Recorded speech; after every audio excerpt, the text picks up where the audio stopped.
اهلا بيك في الشوط الجميل ده، وجاي الخص شويه كلام من اللي انا قلته في فيديو امبارح. لازم تروح تشوفه عشان خاطري. ان شاء الله محتوى قناتي هيتغير لمحتوى العاب، خاصه العاب سبايدر مان، وانا بحب سبايدر مان واحب المحتوى ده جدا. لازم تشوفوا المحتوى.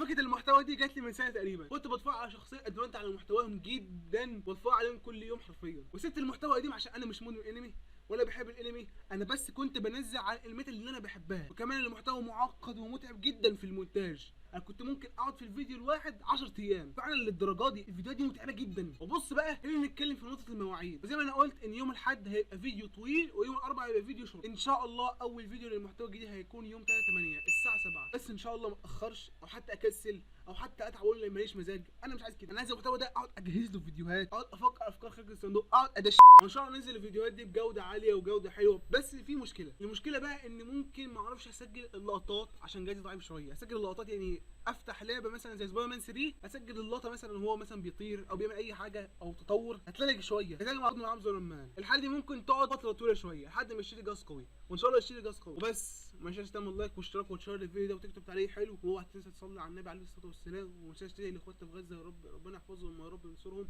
وان شاء الله نتقابل في يوم الاحد اللي جاي لو ما اتاخرتش اصلا.